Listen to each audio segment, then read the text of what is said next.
This is a work of fiction, and the views expressed herein are the sole responsibility of the author. Likewise, certain characters, places, and coincidences are the product of the author's imagination. Any resemblance to actual persons, living or dead, business establishments, or actual events or locales is entirely coincidental. All rights have been reserved, except for the brief quotations in a review. This book and podcast or any part thereof may not be reproduced, stored in, or introduced into a retrieval system or transmitted in any form or by any means, electronic, mechanical, photocopying, recording, or otherwise, without the prior written permission of the publisher.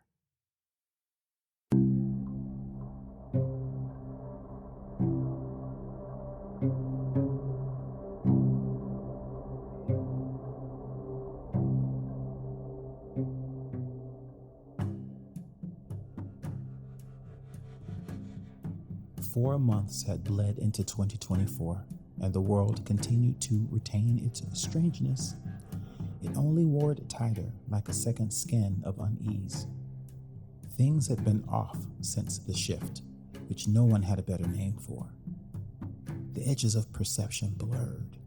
Identifiable to almost everyone, some days, ironically, seemed longer, yet shorter at the same time. Order from chaos.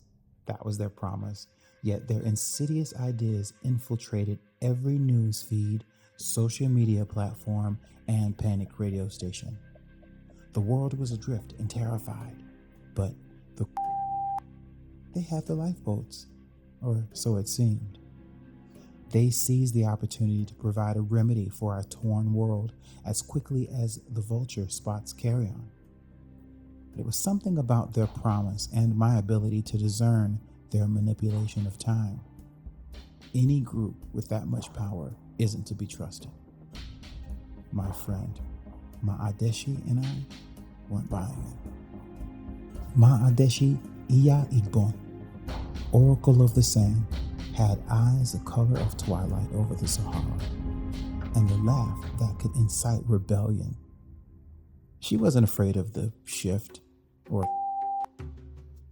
she was a gifted warrior, sharpening her spear.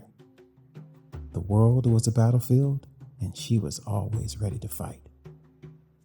I was more of an assortment of knotted emotions than a sharpened weapon. My gift was detecting the twitches in time. Not big, sweeping visions, but hiccups, temporal visions.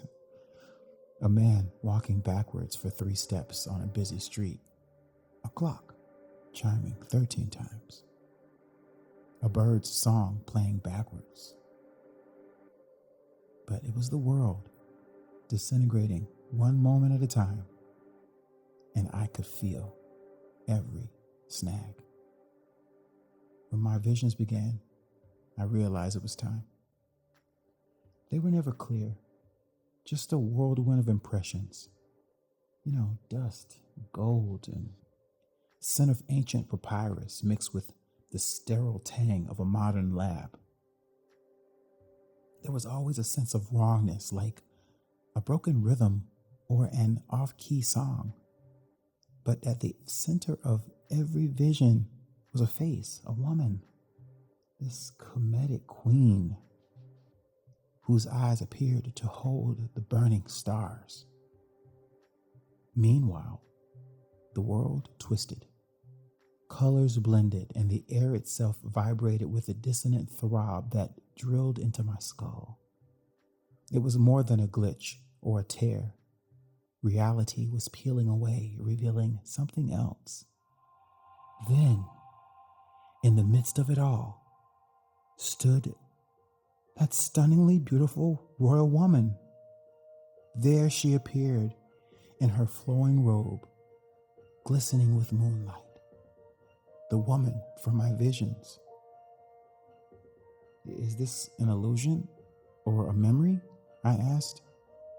A recognizance or a temporal vision, she said before I interrupted her. Following her words, The space around us shifted again.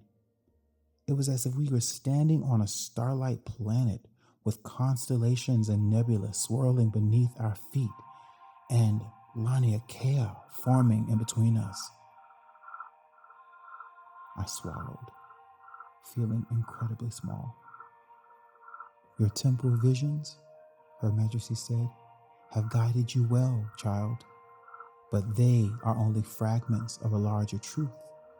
What you call spiritual warfare, we call supernatural, intergalactic battles. My head spun. Supernatural, intergalactic battles couldn't be real. It was too fantastical, even for this mixed up, shifted world we live in now.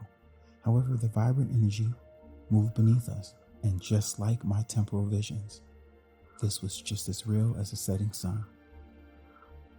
And my voice barely a rasp. Are they the cause of your weariness? I inquired.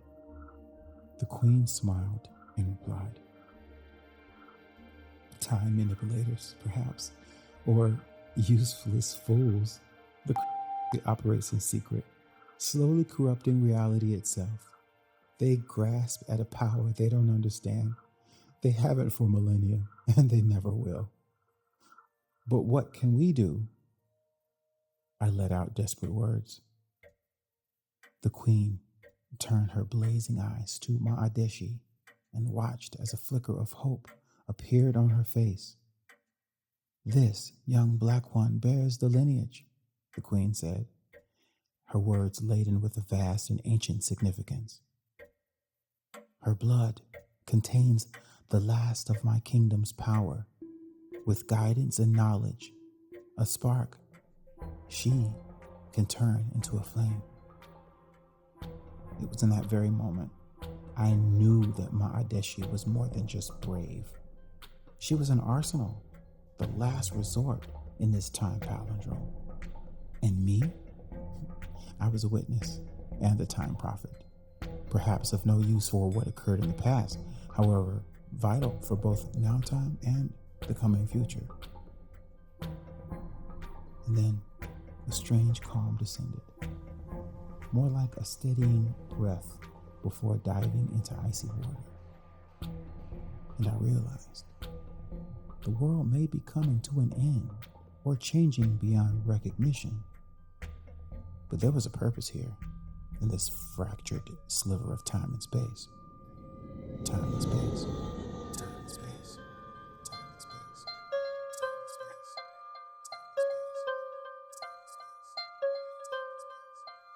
What, then, is time? I know well enough what it is, provided that nobody asks me. But if I am asked what it is and try to explain, I am baffled.